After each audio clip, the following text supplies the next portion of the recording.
Hello and welcome to Hits in History. Today's song is I Can't Get No Satisfaction by the Rolling Stones.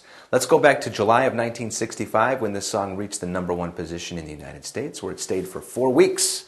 But first, what else was going on around the world?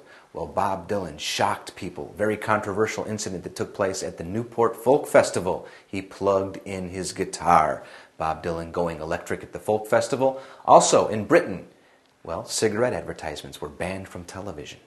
Talking about the Rolling Stones now, of course, they formed from the blues and jazz scene in London. They took their name from a Muddy Waters song called Rolling Stone. And the nucleus of the group, of course, was Mick Jagger and Keith Richards. They met as little boys in primary school. They wouldn't get together again until their university years when Mick and Keith would get together. Mick was actually in a group called Little Boy Blue and the Blue Boys. And so Keith Richards decided to join that group. On the other hand, you had Charlie Watts and Brian Jones playing with the Alex Corner Blues Experience.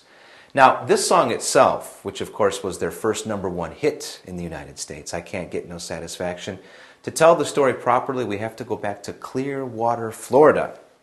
1965, they were staying at some hotel, and Keith Richards can't sleep. He has insomnia.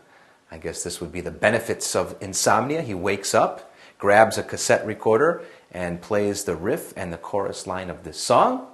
Apparently turns it off and goes back to bed. However, Keith Richards always said that you had 2 minutes of music and 40 minutes of snoring on the tape. The next morning, of course, Mick Jagger gets up and puts lyrics to the music immediately that morning. The song, of course, the lyrics that Mick put to the song are all about commercialism in the United States.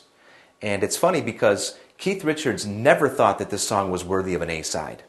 He always thought this should be a B-side. In fact, the riff of this song was based on a song by Martha and the Vandells, and Keith always envisioned or imagined that riff done by horns.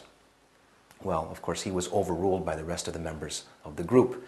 By the way, the first take was done at Chess Records in Chicago, where Brian Jones played harmonica. 2 days after that, they went to Los Angeles and did the second take at RCA Studios, and that's when Keith Richards plugged in a Gibson fuzz box. That's what sustained the riff on this song, and that's what made it so special. The following year, nobody could find Gibson fuzz boxes. They had sold out thanks to this song, making them very popular. And that's the story of I Can't Get No Satisfaction. This song made them monsters, according to Mick Jagger. Thanks for watching.